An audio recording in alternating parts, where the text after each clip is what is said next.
In the quiet moments between our reactions and our responses lies an entire universe of possibility.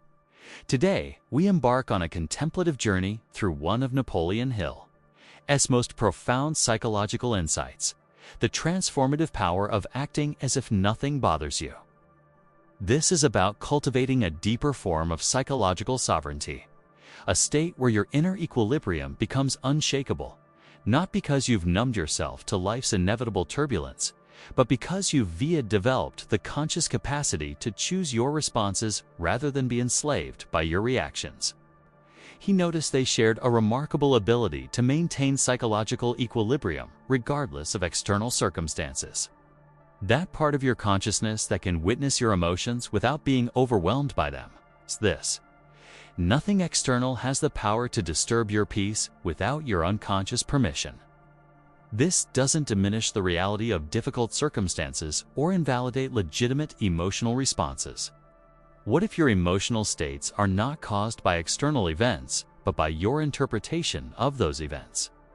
This shifts everything from victimhood to empowerment, from reactivity to conscious choice. Rather, it illuminates the profound truth that your internal state is ultimately your sovereign territory. You're creating new neural pathways that support emotional equilibrium, whether it's anger, fear, or disappointment, without immediately identifying with it. It means developing the capacity to remain centered and clear-minded regardless of external circumstances. You maintain the psychological space necessary for conscious choice. When someone cuts you off in traffic, you begin to respond to life from your center rather than from your wounds, from your wisdom rather than from your conditioning. When you no longer need to defend your ego against every perceived slight, when you no longer need external validation to feel secure. When you're no longer seeking validation, you often receive more respect. Every challenge becomes an opportunity to practice and deepen your inner sovereignty. Hill saw obstacles not as problems to be avoided, but as strengthening exercises for the consciousness. Instead of seeing them as evidence of your inadequacy, you begin to see them as valuable feedback and opportunities for course correction. Instead of being devastated by criticism, you can extract whatever useful information it contains while discarding the emotional charge. Each difficult person, challenging situation, you begin to see life not as something that happens to you, but as something you participate in consciously. You become an active agent in your own experience rather than a passive victim of circumstances. Or unexpected setback becomes a chance to demonstrate to yourself that your peace is not dependent on external circumstances.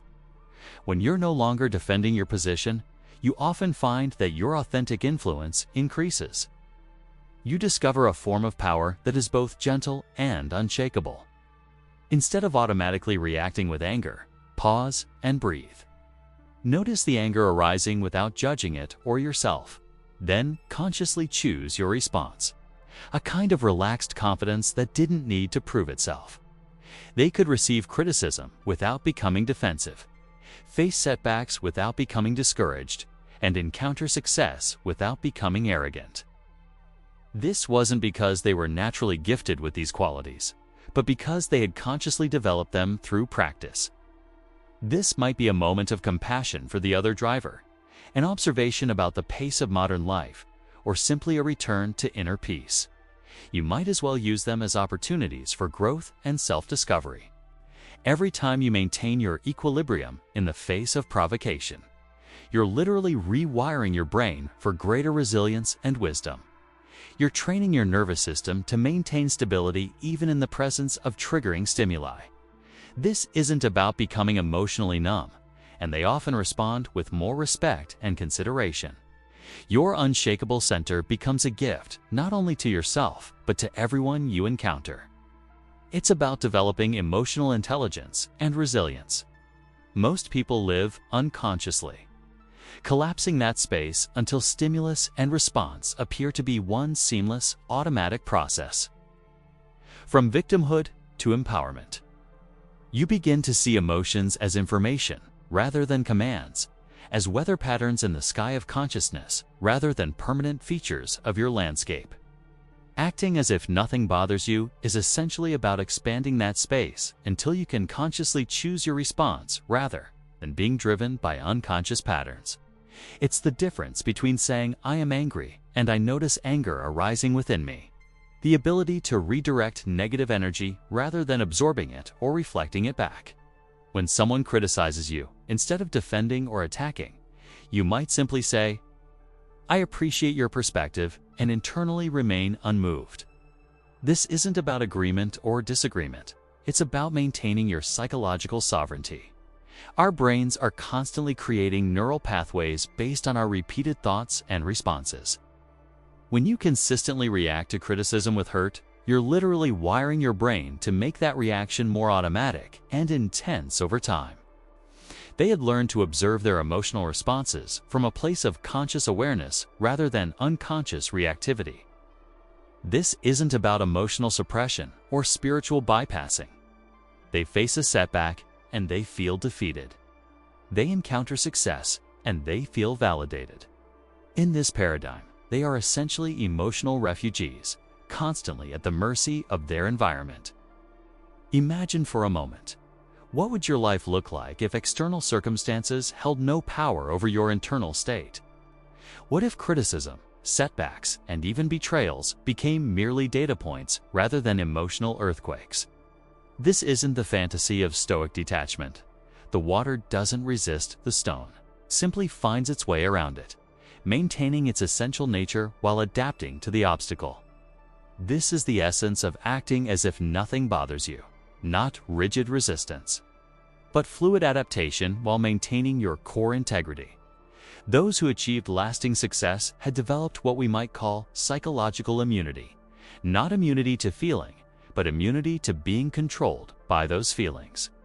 It's the reality of psychological mastery that Napoleon Hill discovered through his extensive study of successful individuals.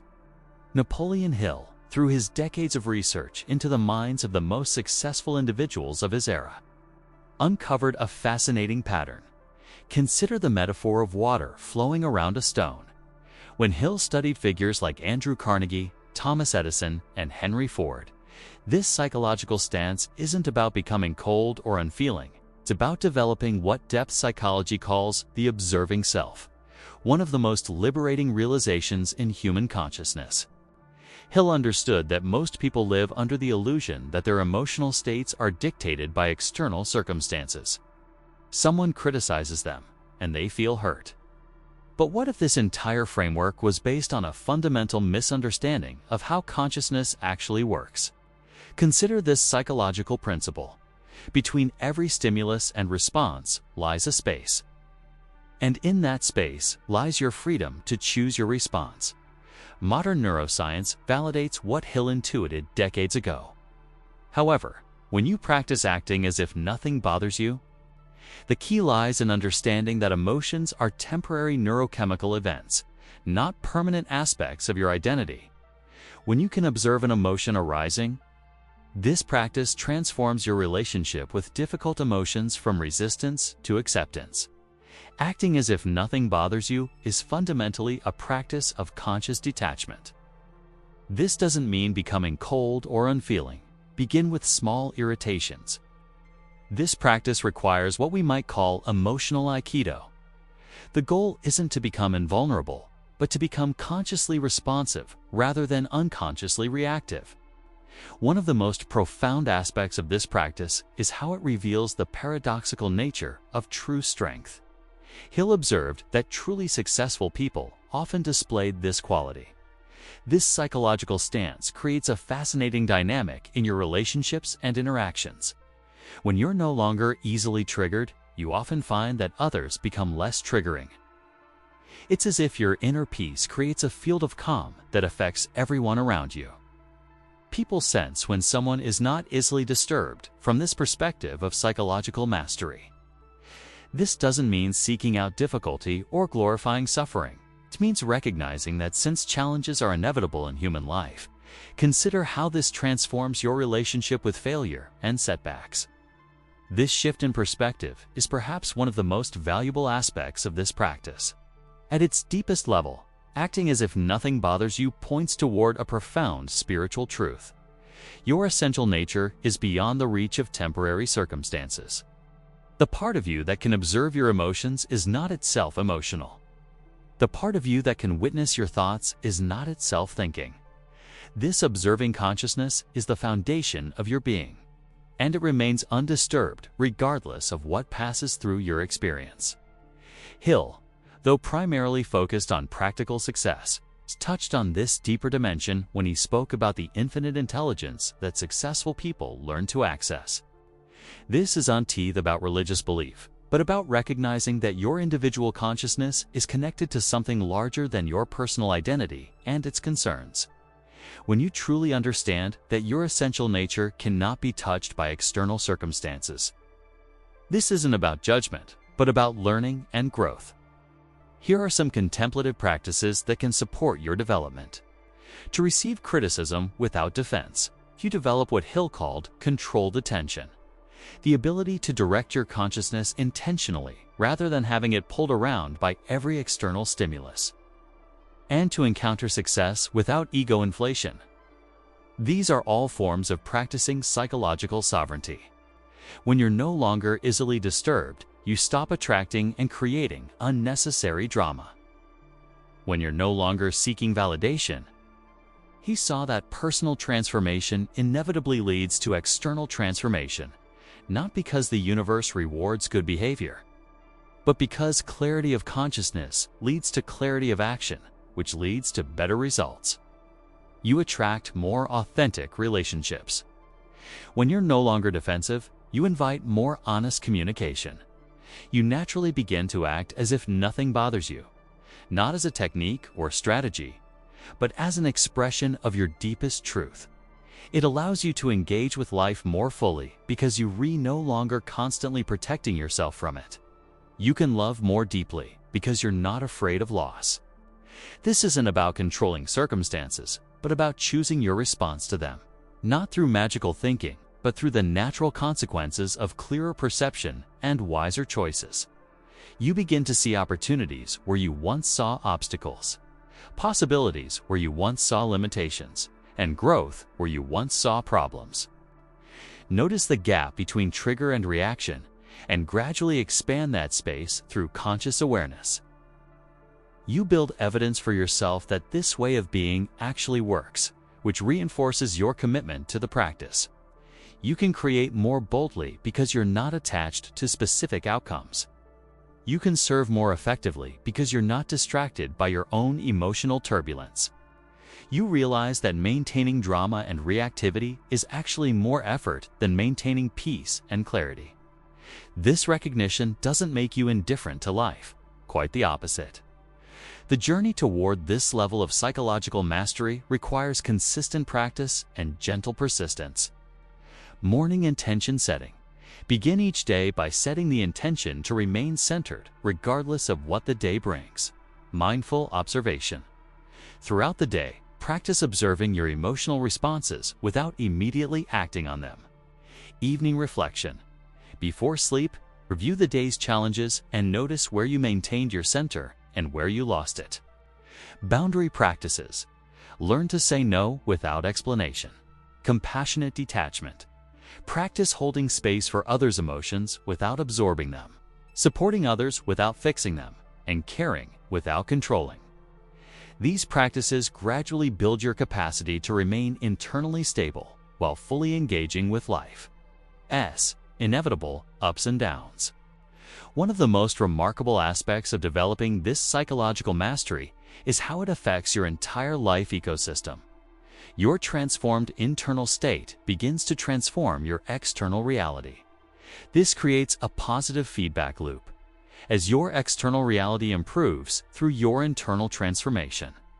It becomes easier to maintain that internal transformation. Hill understood this principle deeply.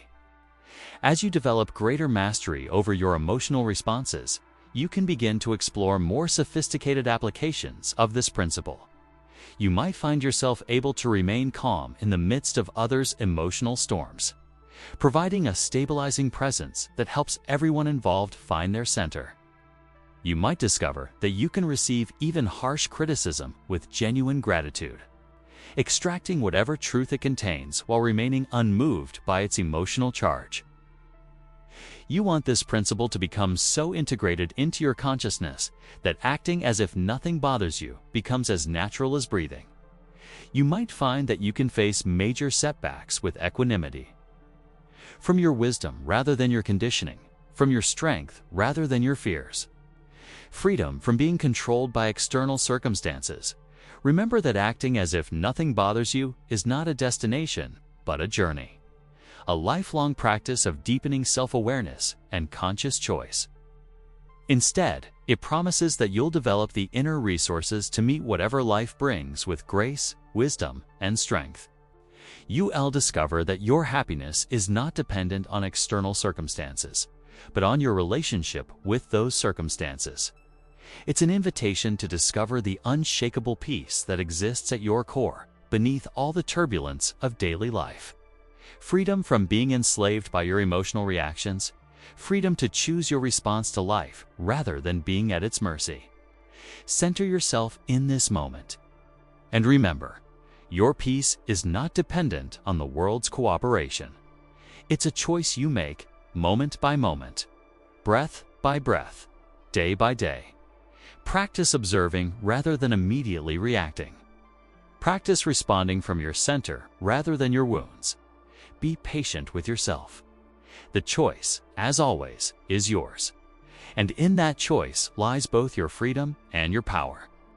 Remember that every master was once a beginner, and every expert was once an amateur.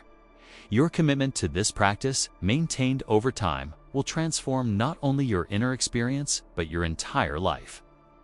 Practice maintaining your peace even when others around you are losing theirs. This is perhaps the greatest gift you can give yourself and, through your example, to others. Using them as opportunities to demonstrate your resilience, rather than evidence of your failure. This level of practice requires what we might call emotional alchemy, the ability to transform negative energy into positive outcomes. When someone treats you badly, you might respond with kindness. Each time you catch yourself in reactivity and choose a different response, you're strengthening your capacity for conscious choice. In a time when reactivity and emotional volatility seem to dominate public discourse, your embodiment of calm strength becomes a beacon of possibility for others. You demonstrate through your presence that another way of being is possible. Each time you maintain your center in a challenging situation, you're deepening your understanding of your own inner strength. When you face a disappointment, you might use it as motivation for creative solutions. When you encounter hostility, you might respond with curiosity about what pain might be driving it. This isn't about being a doormat or avoiding necessary boundaries. It's about responding from your highest self rather than your wounded self. The ultimate goal isn't to develop a technique you occasionally apply, but to embody a way of being that naturally expresses psychological mastery. This level of integration takes time and patience with yourself. You'll have days when you maintain perfect equilibrium and days when you're reactive and emotional. The key is to use both experiences as learning opportunities rather than evidence of success or failure. Notice that this practice isn't about perfection, but about progression. Remember that this is ultimately about freedom, as we conclude this exploration of Napoleon Hill's profound insight. This practice doesn't promise that life will become easier or that you'll never face challenges. The path forward is simple, but not easy. Begin where you are, with whatever small irritation or challenge presents itself today. Your consistency in this practice becomes a form of service to the world. Trust the process. The invitation stands before you. Will you choose to remain at the mercy of external circumstances, or will you claim your birthright of psychological sovereignty? Take a deep breath.